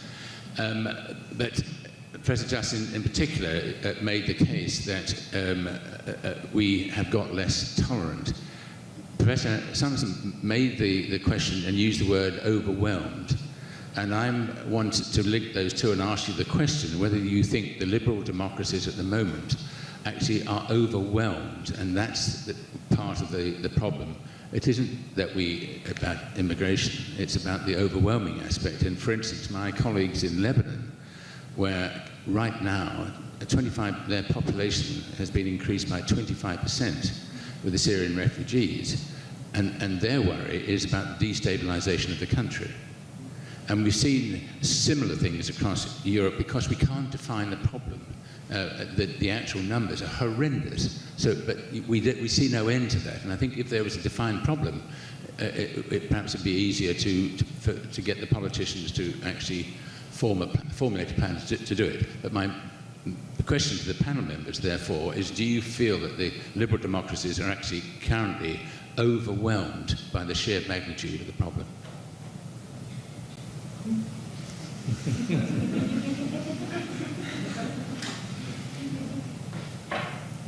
Well, you say they're overwhelmed, and you ask what the universities can do. Well, here is an answer that the universities have given in relation to that. If you look at how it is that we've come to be overwhelmed. Over the last 4 years, 4 wars have been fought by the West. They've been fought in Iraq, Syria, Afghanistan, and all of them have a serious situation where the West moved in to support local groups that were fighting against autocrats. But in each case, it was the autocrats that won. And in each case, it led to a massive displacement of people. There has been a view that's been come out by a chap called James Souter in an article in 2012 in Parliamentary Affairs, where he has talked about refugee law as a form of reparation. So what he said is that the normal justifications for refugee law are firstly the moral condemnation of the person, like Saddam Hussein who's driving out the Marsh Arabs, and also the second justification being the humanitarian impulse to help someone. But he said, what about reparation? What about the fact that if we have done something to destabilize a part of the world, which has then come back at us with a vengeance? Now, the oddity was, the irony was that the generals are all saying to the governments, don't do this, don't go in there because it's going to break up the country and we're going to be left to clear up the mess. But the politicians wouldn't listen. Now, I'm not saying I agree with one or the other. All I'm saying is that you are getting the universities coming up with a new reformulation of how we should be doing refugee law and asking the question, well, why is it that if we've had a role to play in this, we're still only admitting 1% of the world's refugees and the majority are being looked after in countries like Lebanon and Pakistan and so on. So the universities do have a role to play, and whether what idea is accepted and what is not remains to be seen. But it's an incremental, gradual process. But it's got to come from the thinkers. It's got to come with people who can think things, through in a bold and uncluttered way. I would just add one point. Overwhelmed, I don't know. Bulging at the seams, absolutely yes. The examples you give of Lebanon, also Jordan, every fourth person is an outsider. Just one observation to make from that, or possibly two. It's not good enough that we expect border countries to actually take refugees and take Ethiopia or elsewhere. I'm English, although I'm proud to live in Australia. I think it's massively embarrassing that the UK doesn't take more refugees, that the USA doesn't take more refugees, absolutely that Australia doesn't take more refugees, and it's a source of global shame that we don't do that.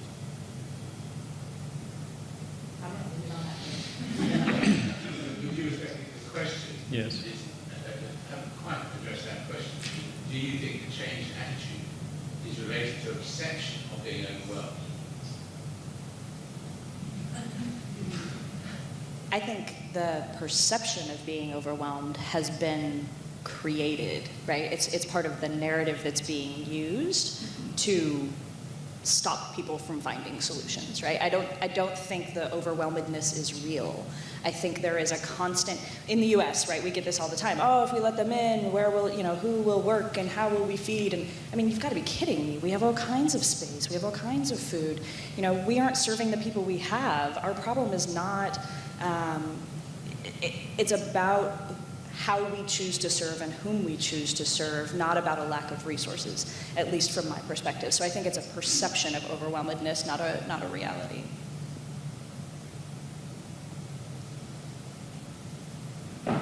Yes, no, we are not overwhelmed at all. I mean, I don't know where that evidence comes from. The reality is that we've had a booming economy under Tony Blair, with vast numbers of people coming, working, paying taxes, and the country has been doing very well. The US still accepts, 1 million refugees a year. It's a feature of every dynamic, vibrant society that there is a movement of people in and out. You can become stale and stagnant like North Korea and have borders and worry about that. But really, I think there's a level of self-sustaining, that the push and pull factors are to do with people being able to come work, send messages back home and say, look, actually that's a good country to go to because we can get jobs there and remit monies back. I mean, £300 billion are being remitted back throughout the world in terms of remittances, far in excess of what global aid is. So, you help countries, poorer countries, by allowing people to come in and work. The other thing I would just say is just that this country, for example, experimented for a long time with circular migration. So if you look at the nurses, for example, we've taken a large number of Filipino nurses, go to the Philippines, and the backs of buses actually have adverts saying, go to England on a nursing course. Because what they do is they come to the UK, train world-class nursing education, then they go back and apply those methods back to their own country, and a new lot of people come in. And so there are quite innovative ways of doing this, but I certainly myself have not felt my student population being overwhelmed, the teachers being overwhelmed, or the services being overwhelmed. I've only found in London elsewhere a very vibrant economy where people have been able to, to work. And I, in one sense, see actually no upper limit. I don't see, people who talk in terms of numbers can never win the argument because any number is too great a number. What is the optimum level of immigration? You can't have an immigration policy based simply on numbers. There are different ways of doing it. Look at Israel, for example. Israel, under the law of return, allows any person of Jewish extraction to come there. But that's an immigration policy. You may or may not agree with it, but that's a policy based upon something other than numbers. You simply can't have a policy that's just to do with numbers. Very good indeed. So thank you. I hope that does take you closer to an answer there.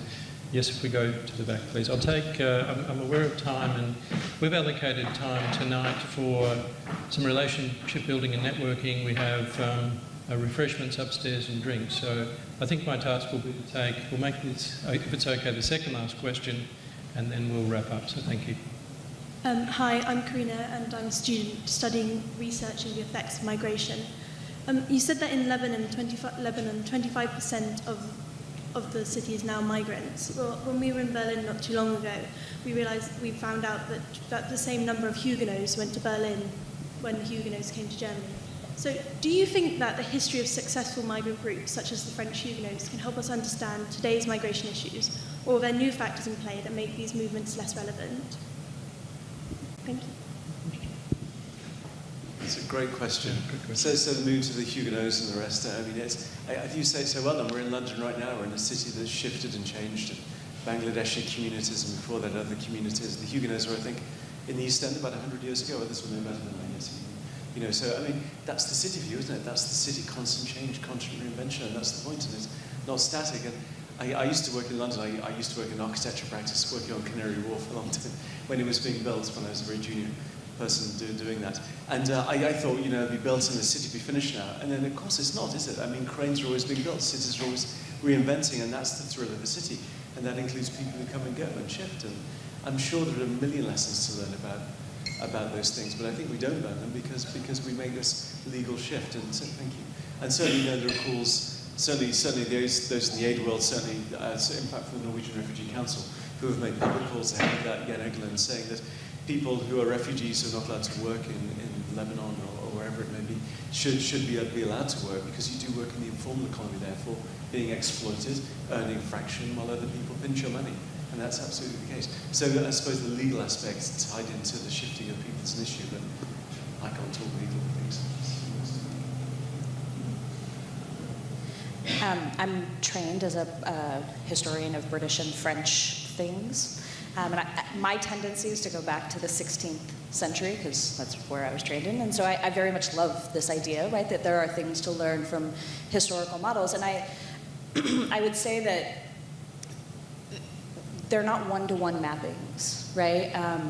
Any good, historicist account of anything, whether it's migration or quantifying technologies, which is what I do, has to take account of the local context and its political and social economies, right? And so there is no way that we could ignore the global capital markets or the digital networks, right, that sustain and exploit.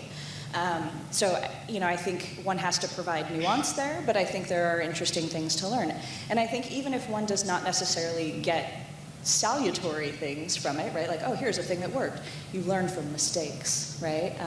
And it's part of why I think we're not overwhelmed, because we've seen these mass movements before, perhaps not at the scale that we have now, but migration is not new. Thank you. So, with apologies, could I get a final question, please? I had some hands up. Final question tonight. Yes, thank you very much.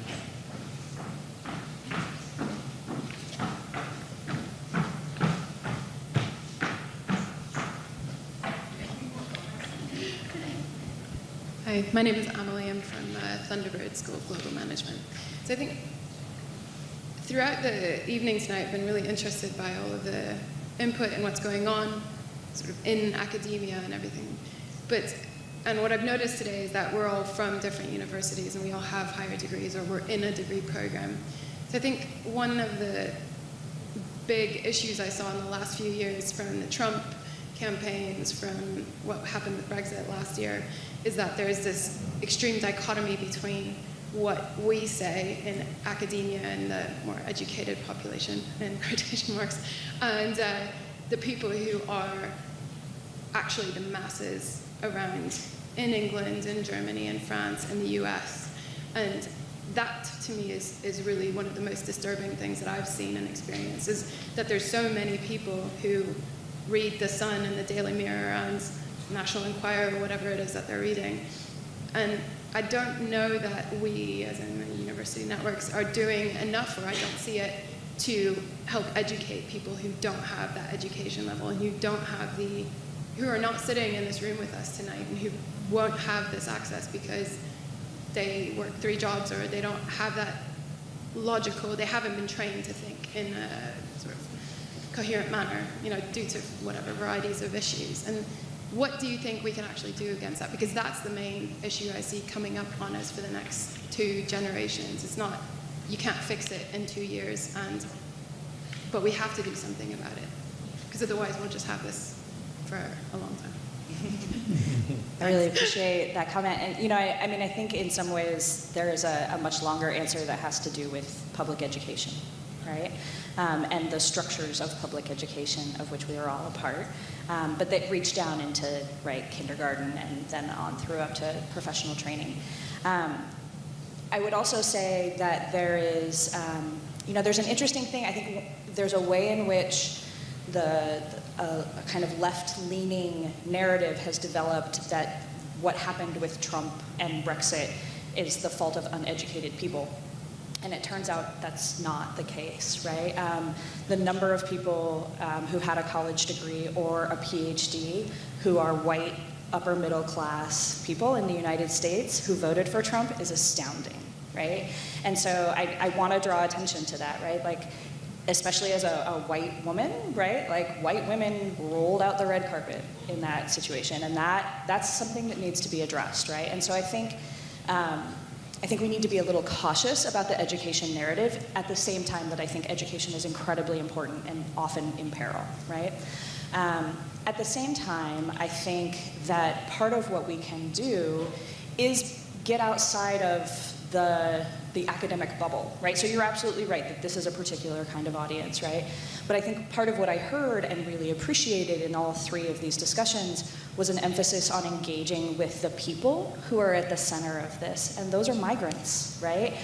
Those are the centering the people that we want to serve rather than centering ourselves, I think is a really important thing, right? And certainly a way of expressing the empathy and values that have been talked about here, such that, right, it's not my agenda. I could run around and say, I want to understand how to make collaborative ecologies, and I'm just going to use this as a case. That would be bad scholarship, right? It would also be bad public action.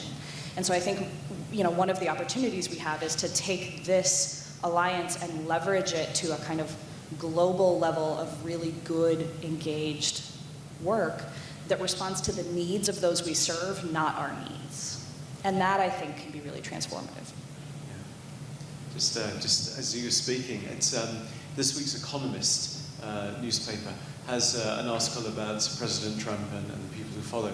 It's a great read, and the research quoted in it, which talks about how an awful lot of us, I say us, actually we choose the candidate we like, and then we retrofit the policies according to what we think they might be based on that person, not actually what the policies might be. Absolutely incredible. So I mean, it's not always kind of logical. I think that's obvious, certainly in Brexit and here and in the States. Look, on that note, could I again thank this exceptional lineup of academics from Phoenix, Arizona, Dr. Jacqueline Wilmont has produced a really engaging way to think about this global challenge. David Sanderson from Sydney, University of New South Wales, Sydney, has taken us into cities in a way, well, David, for me, I didn't know the extent of that, I really didn't. And the whole nature of refugees is changing so rapidly. So stunning presentation. And Professor Savinda Jus is clearly a world leader in the law of human rights and the implications of it. And you took us into a granular form of that to start talking about words that matter, words in history, words in contemporary usage. And I think combined here tonight, we've had a world-class presentation. Would you please thank our panelists tonight?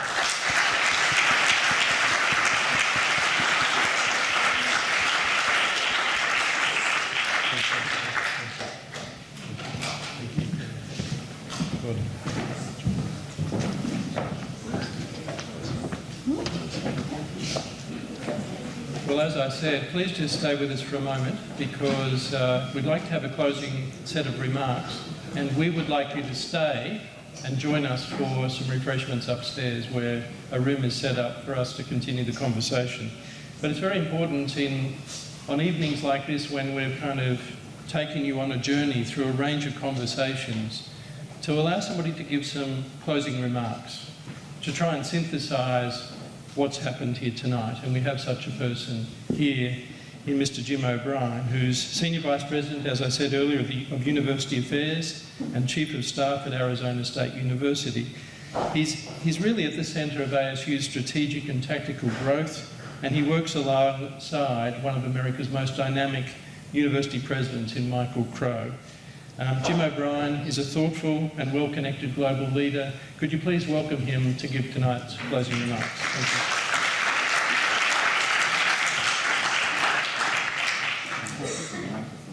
It's on. You're right. You just talk right back. Oh, okay, great. So, thank you, everyone, and thank you for being here this evening. These will be brief closing remarks. I feel like a student here this evening. I think what we can kind of appreciate was just the quality of the conversation. And so my thoughts about this evening really can be reflected, I think, more as a student. I'm taking notes down front as everybody's talking. But my reflection is on what this all means in its totality, in a sense, what it means to create an alliance of this sort. And one of the frameworks that President Crow often likes to use is to start with the why, just to reflect from it. Why would we create an alliance of this sort? And that perhaps comes to the minds of our alumni, our audience tonight, but I think it's reflected in the conversation itself, in the substantive nature and the power of these great faculty members being able to work together on a global basis. But the why I thought was best articulated really by Ian Jacobs, who I think just laid it out for us. And that is, there's an ethical imperative of universities today to engage in this kind of work. So why are we doing this? Because there's an ethical imperative to do so. Universities are among the most unique institutions in our democracies today. They're lasting hundreds of years. There's almost nothing that lasts hundreds of years any longer in our society, but universities do. And so this particular type of institution now, as it faces these challenges, we need to come together under this ethical imperative. So under the why, for me tonight, what I heard from Ian Jacobs was, why? Well, because we must, because there's an ethical imperative to do so.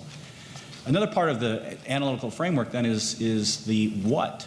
So after you figure out why you're doing something, you figure out, well, what am I going to do? And we heard a little bit about tonight about the fact that the what is the alliance itself. It's this coming together. It's this bringing of universities together. It's the working together, the convening of faculty, the opportunities for the expression of their ideas on a broader basis. So we've figured out together, these three universities, what to do in terms of responding to this ethical imperative we have. And finally, then, under this rubric is the how. So if you figure out why you're doing something and what you're going to do, how are you going to do it? And tonight we had three just fantastic faculty members give very specific, although early stage looks into their work, their ideas, their scholarship about how to address a problem, a global challenge like that that faces all of us with meeting the needs of refugees, helping displaced persons, And I thought it was just a fantastic discussion. And as I go back to my notes, you know, Professor Just talked to us about the global assault on human rights and the need to be clear, the need to use terms with great clarity in the law and otherwise so they're not manipulated by people who have other agendas. So we need to be clear about that, about what we're speaking about and how we're doing that in the area of human rights. Professor Sanderson talked to us about the formal system of responding to the needs of displaced persons, that it has flaws. And he identified 2 specific flaws that on which these 3 institutions coming together can help take action to address those flaws, to put those people into a better position than they would be otherwise.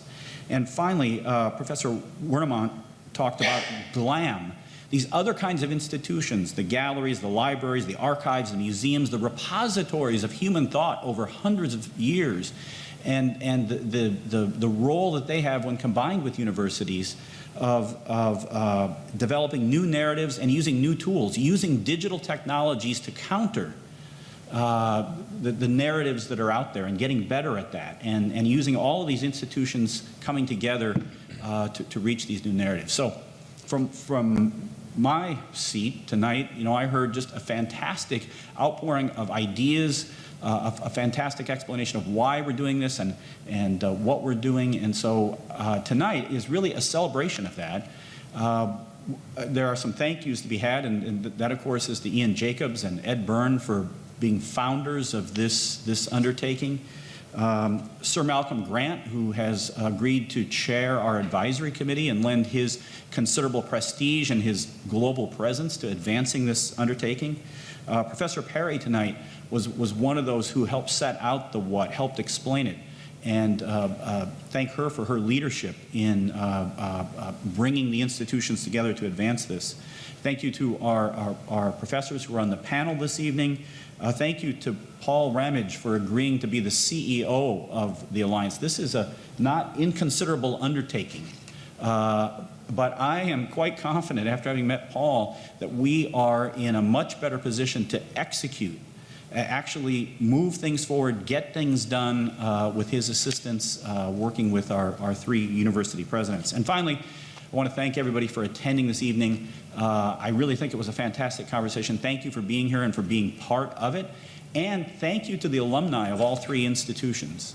The alumni of our institutions are a considerable force. They're connected. They know others. They know how they can be helpful to us in building a network to help execute against these ideas. And so thank you all for being here.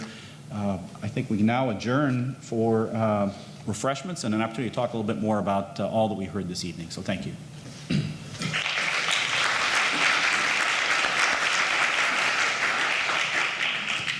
Well, it just leaves it to me to mention a couple of very, very quick things. Thank you to everybody for coming. You've been part of our inaugural event. Your participation is warmly appreciated. We'd dearly love you to join us upstairs. We have refreshments set out. We'll have staff to guide you, but it's literally above our lecture theatre. The PLuS Alliance has many more events coming up. Please look out for our communication around this and our invitations for you to take part. It's going to be very, very important.